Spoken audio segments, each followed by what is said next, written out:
ஹல்லேலூயா. சரி, யோவான் 3ஆம் அதிகாரம்.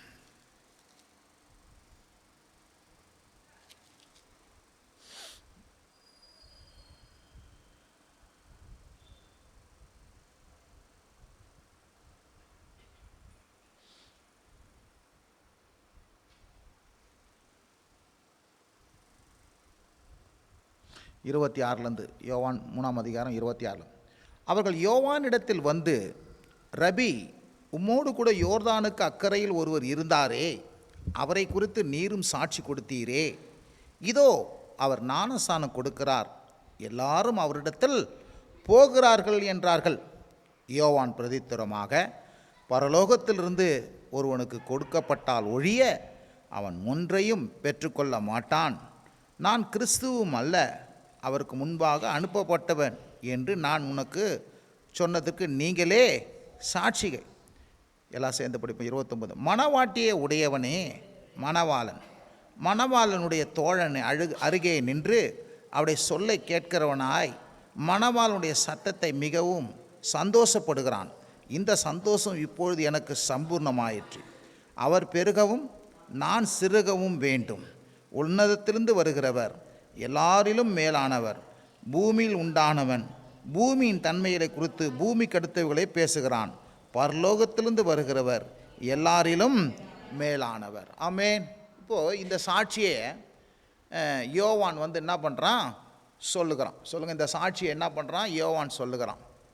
யாரிடத்தில் சொல்லுகிறான் அப்படின்னா, யோவான் சீஷர்களிடத்தில் சொல்கிறான். யோவானுக்கும் சீஷர்கள் இருந்தாங்க, அந்த சீஷர்களிடத்தில் சொல்கிறான்.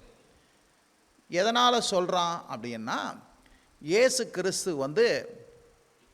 ஞானஸ்நானம் கொடுக்குறார். இயேசு கிறிஸ்து ஞானஸ்நானம் கொடுக்குறார். இப்போ இயேசு கிறிஸ்து ஞானஸ்நானம் கொடுக்குறார் அப்படி கேள்விப்பட்ட உடனே எல்லாம் என்ன பண்ணுறாங்க, இயேசு கிறிஸ்துக்கிட்ட ஞானஸ்நானம் கொடுக்கும்படியாக என்ன பண்ணுறாங்க, போகிறாங்க. அப்போது இவன் தான் ஜான் த பேப்டிஸ்ட், முதல் ஞானஸ்நானம் கொடுத்துவன். இவனை இந்த நேரத்தில் காவலில் வச்சுட்டாங்க. இந்த நேரத்தில் என்ன பண்ணுறாங்க, இவனை காவலில் வச்சுட்டாங்க. காவலில் வச்சுட்டு அப்படி இல்லை, காவலில் போய் என்ன பண்ணுறாங்க, இவங்க சீஷர்கள்லாம் இவரை போய் பார்க்க போய், ரபி நீ கூட ஞானஸ்நானம் கொடுத்தீங்களே, நீங்கள் கூட சாட்சி கொடுத்தீங்களே, இப்போ அவரு ஞானஸ்நானம் கொடுக்குறாரு, அவரிடத்துல என்ன பண்ணுறாரு, எல்லாம் என்ன பண்ணுறாங்க, போகிறாங்க அப்படின்னு சொல்லிட்டு இந்த வார்த்தையை சொல்கிறார். அப்போ அவங்களுக்கு அவர் மறுவ சொல்கிறாரு, எப்பா நான் கிறிஸ்து அல்ல.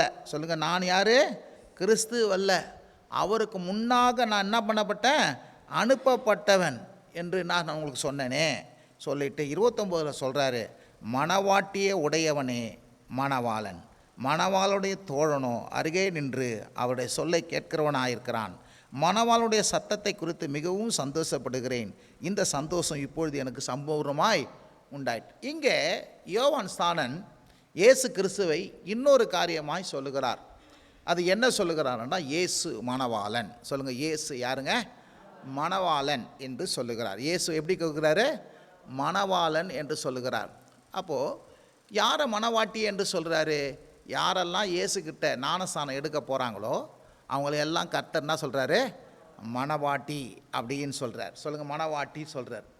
இவன் தன்னை குறித்து என்ன சொல்கிறாரு, அதாவது யோவான் ஸ்நானனை குறித்து அவன் என்ன சொல்கிறான் அப்படின்னா, நான் மணவாளனுடைய தோழன், நான் மணவாளனுடைய தோழன் அப்படின்னு சொல்லிட்டு என்ன பண்ணுறார், சொல்கிறார். 3 பேர். அப்போது இந்த இடத்துல இயேசு கிறிஸ்துவை யோவான் ஸ்நானன் எப்படியாய் வர்ணிக்கிறார் அப்படின்னா, மணவாளன். சொல்லுங்கள், என்ன சொல்கிறாருங்க, மணவாளன். இயேசு மணவாளனாக இருக்கிறார். இந்த மணவாளன் என்ற சத்தியத்தை நிறைய இடத்துல பார்க்கலாம். எஸ்பெஷலி நம்ம வெளிப்படுத்தின விசேஷத்தில் என்ன பண்ணலாம், பார்க்கலாம்.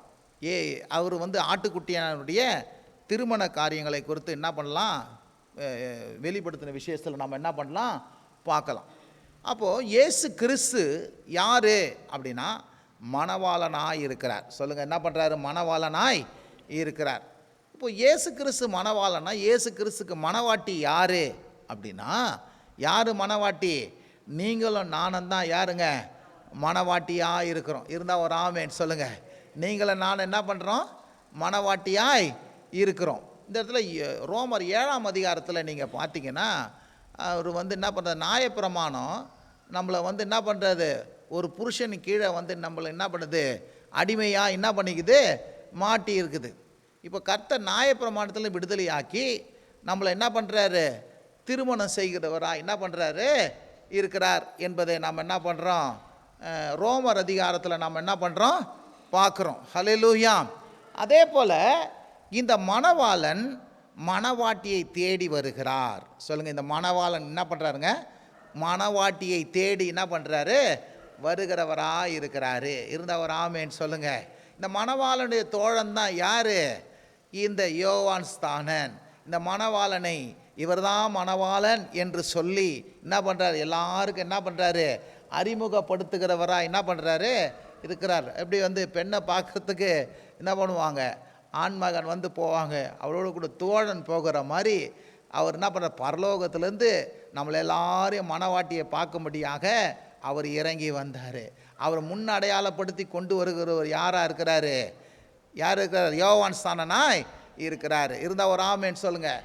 அப்போது இந்த மணவாளன் மணவாட்டி என்ற காரியத்தில் ஒரு உடன்படிக்கைக்காரம், அதுதான் வந்து என்ன பண்ணுது, ஞானஸ்தானம் வந்து என்ன பண்ணுது, உடன்படிக்கையாய் மாறுகிறது. எப்போ ஒரு கிறிஸ்து இயேசுக்குள்ளே ரட்சிக்கப்பட்டு ஞானஸ்தானம் எடுக்கும்போது நம்மெல்லாம் என்ன பண்ணுறோம், இயேசுவுக்கு மணவாட்டியாய் என்ன பண்ணுறோம், ஒரு மாறுகிறோம், ஒரு உடன்படிக்கைக்குள்ளே போகிறோம்.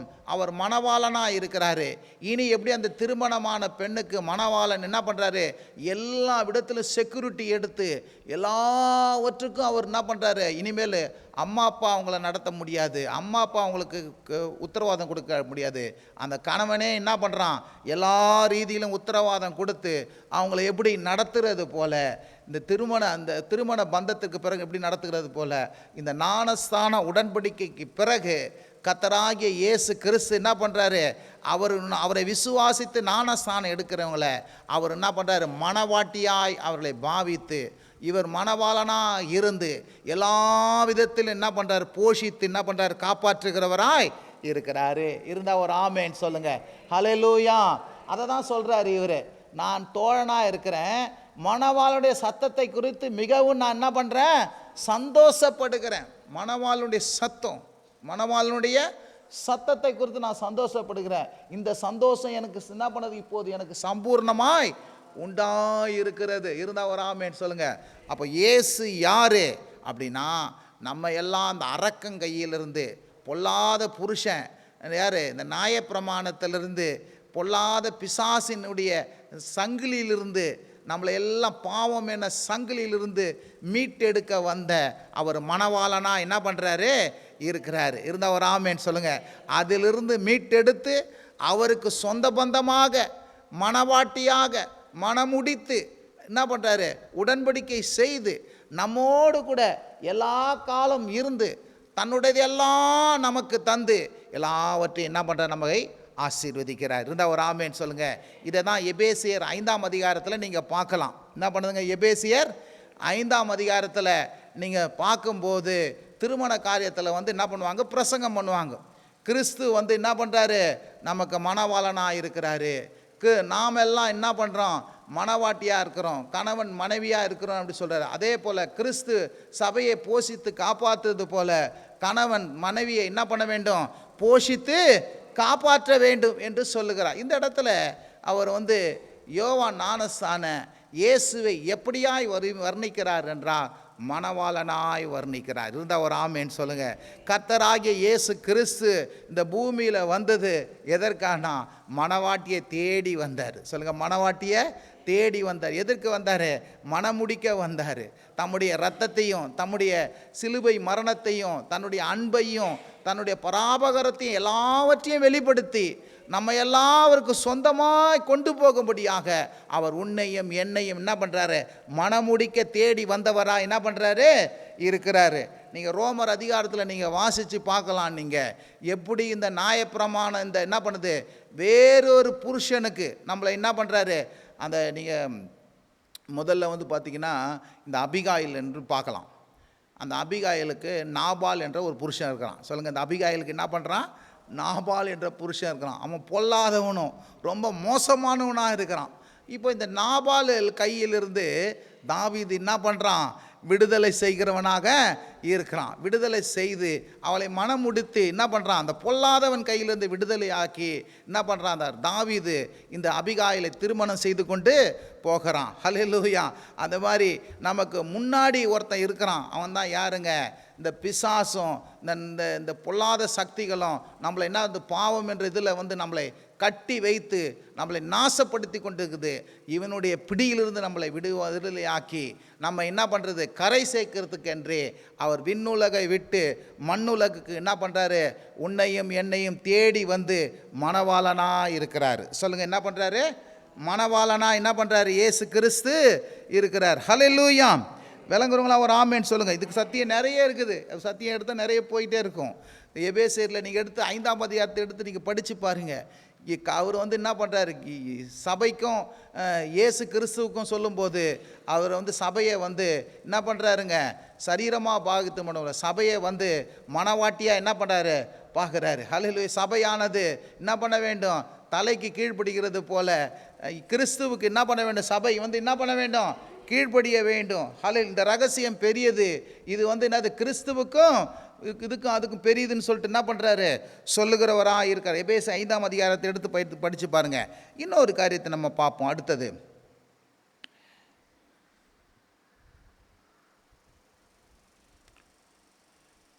28 சொல்கிறார், நான் கிறிஸ்து அல்ல. என்ன சொல்கிறாரு, நான் கிறிஸ்து அல்ல அப்படின்னு சொல்லிட்டார்.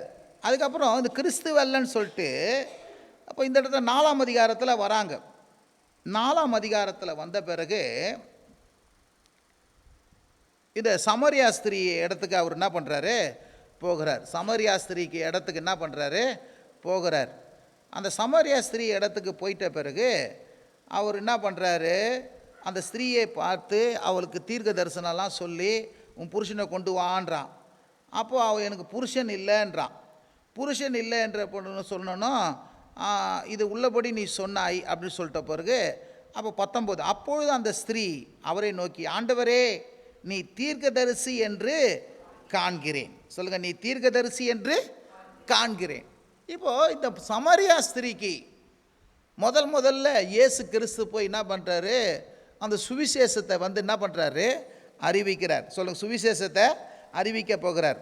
இந்த சமரியா ஸ்திரீ இவளை எப்படி பார்க்குறான், இயேசுவை சாதாரண மனுஷனாக பார்க்கல, அவளை தீர்க்கதரிசியாக பார்க்குறார். இருந்தால் ஒரு ஆமேன்னு சொல்லுங்கள். ஹல்லேலூயா.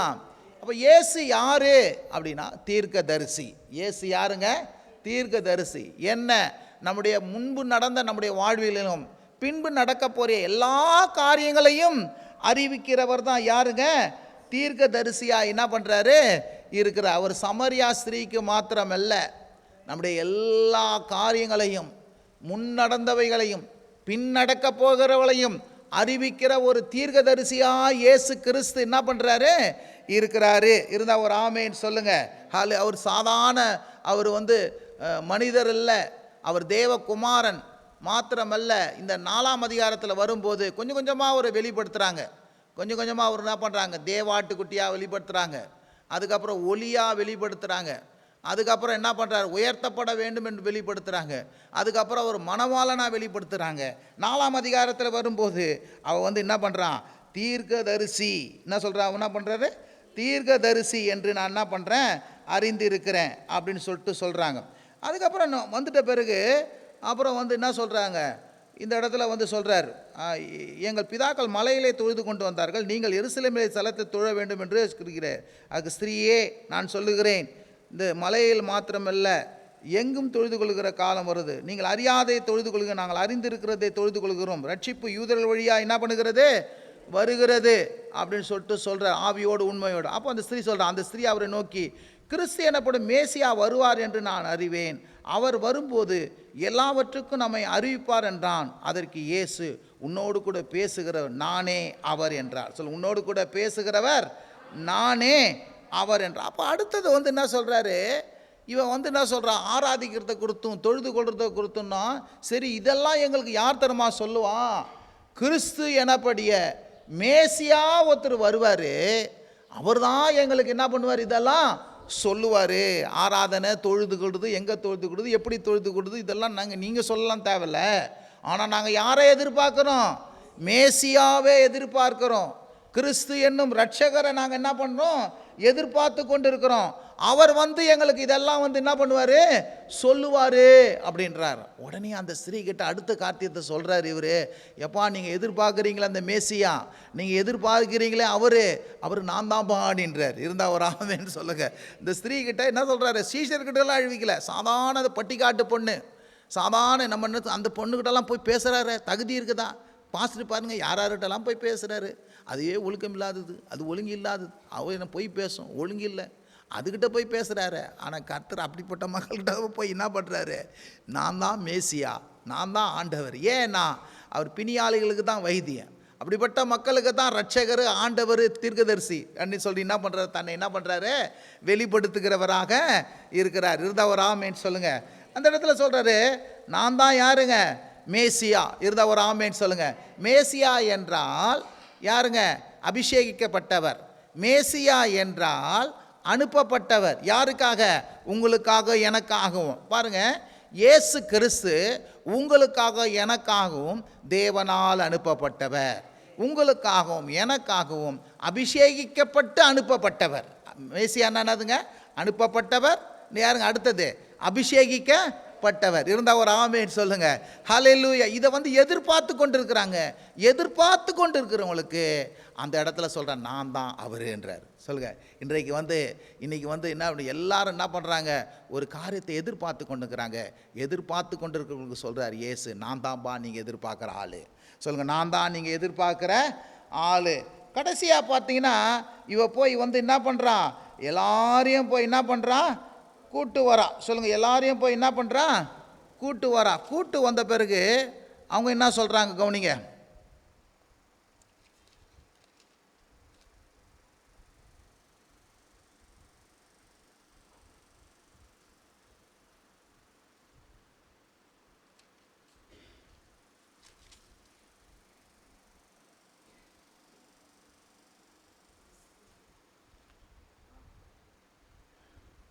இங்கே பாருங்கள். நான் செய்ததை எல்லாவற்றையும் எனக்கு சொன்னார் என்று சாட்சி சொன்ன அந்த ஸ்திரீயினுடைய வார்த்தை நிமித்தம் அந்த ஊரில் உள்ள சமரியார் அநேகர் அவர் மேல் விசுவாசம் உள்ளாமானார்கள். சமரியார் அவரிடத்தில் தங்க வேண்டும் என்று அவரை வேண்டிக் கொண்டார்கள். அவர் 2 நாள் தங்கினார். அப்போது அவருடைய உபதேச நிமித்தம் இன்னும் அநேக பேர் விசுவாசித்தார்கள். அந்த ஸ்திரீ நோக்கி, உன் சொல்லின் நிமித்தம் அல்ல, அவருடைய உபதேசத்தை நாங்கள் கேட்டு மெய்யாகவே கிறிஸ்துவாகிய உலக ரட்சகர் என்று நாங்கள் என்ன பண்ணுறோம்? விசுவாசிக்கிறோம். இதுக்கு முன்னாடி பார்த்தீங்கன்னா அவ சொல்கிறா, என்ன சொல்கிறா?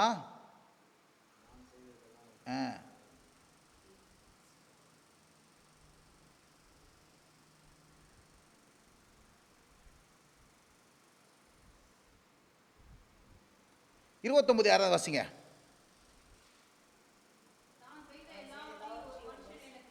நான் செய்த எல்லாவற்றையும் ஒரு மனுஷன் எனக்கு சொன்னார், அவரை வந்து பாருங்கள், கிறிஸ்துதானா?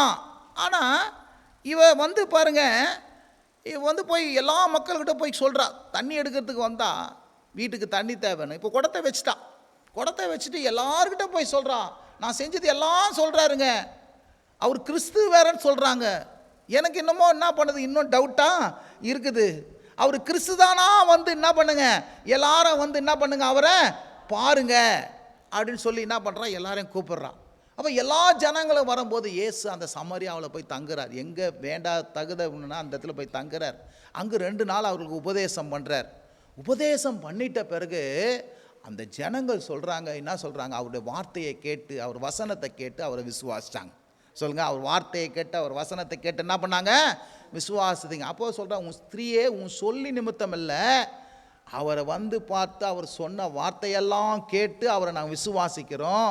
மெய்யாகவே அவர் என்ன பண்ணுறாரு? கிறிஸ்து உலக ரட்சகர் என்றாங்க. சொல்லுங்கள், முதல் என்ன பண்ணுறாங்க? அவரை விசுவாசித்து என்ன பண்ணுறாங்க? கிறிஸ்து உலக ரட்சகர் என்றாங்க. இருந்தால் ஒரு ஆமேன்னு சொல்லுங்கள். ஹல்லேலூயா. அப்போது இயேசு கிறிஸ்து கிட்ட அவர் இந்த மாதிரி ஒரு சமரியாவ ஸ்திரியோ யாரோ சொல்லி என்ன பண்ணுறாங்க? அவரை பார்க்க எல்லாம் ஓடி வராங்க. ஓடி வரும்போது இப்படி அவருடைய வசனத்தை அவர் பாதத்தில் உக்காந்து கேட்க கேட்க கேட்க கேட்க உங்களுக்கும் எனக்கும் என்ன உண்டாகணும்? இந்த சமரியார்களுக்கு உண்டானது போல அவர் மேலே ஒரு விசுவாசம் உண்டாகணும். அவர் மேலே விசுவாசம் உண்டாகும் போது அவர் தான் மேசியா, அவர் தான் யாருங்க? கிறிஸ்து. அவர் தான் யாருங்க? உலக இரட்சகர் என்று நமக்குள்ள உறுதிப்பட வேண்டும். இருந்தா ஒரு ஆமேன் சொல்லுங்க. அவர்களுக்கு வெளிப்பட்டது என்ன? வெளிப்பட்டது இயேசு உலக இரட்சகர். ஹல்லேலூயா, சேவியர் ஆஃப் த வேர்ல்டு. ஹல்லேலூயா, உலக இரட்சகர். அவர் கிறிஸ்து, அவர் கிறிஸ்து, அவர் அனுப்பப்பட்டவர், அவர் மெசியா. இருந்தா ஒரு ஆமென் சொல்லுங்க. அவர் விசுவாசத்துக்குரியவர் என்று அந்த சமரியா பட்டணம் முழுக்க என்ன பண்ணுது? கேள்விப்பட்டது. இருந்தா ஒரு ஆமென் சொல்லுங்க. இன்றைக்கு நீங்களும் நானும் இயேசுவை மனவாட்டியாக, இயேசுவை தீர்க்கதரிசியாக, இயேசுவை கிறிஸ்துவாக, மேசியாக நாம் ஏற்றுக்கொண்டு விசுவாசிப்போம்னா நிச்சயமாக சொல்கிறேன், அந்த சமரியாவிற்கு ஒரு மீட்பு வந்தது போல நம்முடைய ஒரகட பட்டணத்துக்கும் நம்முடைய ஜனங்களுக்கும் ஒரு மீட்பு நிச்சயமாய் வரும். கர்த்தர் நம்மை ஆசீர்வதிப்பாராக. ஹல்லேலூயா. ஜெபம் செய்வோம். ஸ்தோத்திரம் ஆண்டவரே, ஸ்தோத்திரம் ஆண்டவரே. சமரியாவிற்கு உம்மை நீர் வெளிப்படுத்தினது போல இந்த காலை வேளையில் எங்களுக்கு நீர் உம்மை மேசியாக, கிறிஸ்துவாக, இரட்சகராக, உலக இரட்சகராக வெளிப்படுத்தியிருக்கிறீங்க. அப்பா, உமது நாமத்தின் மேலே நாங்கள் விசுவாசமாக இருக்கிறோம், உம்மை நம்புகிறோம் கர்த்தாவே. நாங்கள் நம்புவது மாத்திரமல்ல அப்பா, நாங்கள் எல்லாரும் போய் கூட்டிகிட்டு வந்து இயேசு ஆண்டவர் என்று சொல்லுகிறாங்களே அது உண்மையா என்பதை எல்லாரும் விசுவாசத்துக்கு எங்களை எடுத்து அன்றைக்கு அந்த ஸ்திரியை பயன்படுத்தினது போல நீர் எங்களையே நீங்கள் பயன்படுத்துங்க ஆண்டவரே. எங்களுக்கும் பயன்படுத்துங்க. எங்களுடைய வேலைகள் 1000 இருந்தாலும் இது பெரிய வேலை என்று சொல்லி ஆண்டவரே இந்த இயேசுவை மற்றவர்களுக்கு கொண்டு வரத்தக்கதாக அந்த கிருபை செய்யுங்க ஆண்டவரே. இந்த நாளில் காலை வேளையில் வந்த ஒவ்வொரு ஜனங்களையும் உமது கரத்தில் ஒப்பு கொடுக்கிறோம். உலக இரட்சகராம், மேசியாவாம், கிறிஸ்துவாம் இவர்கள் வாழ்க்கையில் வந்தபடியால் ஸ்தோத்திரம். இவர்களுக்கு உண்மை அன்றைக்கு சமரியா ஸ்திரீக்கு வெளிப்படுத்தினது போல இந்த நாளில் இவர்களுக்கு உண்மை வெளிப்படுத்தினபடியால் உமக்கு ஸ்தோத்திரம். ஒவ்வொருவருக்கும் சமாதானம் உண்டாகட்டும், சுகபலன் உண்டாகட்டும், ஆசீர்வாதம் உண்டாகட்டும். இயேசுவின் நல்ல நாமத்தினால் செபிக்கிறோம் எங்கள் நல்ல பிதாவே, ஆமேன். எல்லாம் சொல்லுமா? என் ஆத்துமாவே கர்த்தரை ஸ்தோத்திரி, என் முழு உள்ளமே அவருடைய பரிசுத்த நாமத்தை ஸ்தோத்திரி. என் ஆத்துமாவே கர்த்தரை ஸ்தோத்திரி, கர்த்தர் செய்த சகல உபகாரங்களையும் மறவாதே. ஆமேன். ஹல்லேலூயா. பிரைஸ்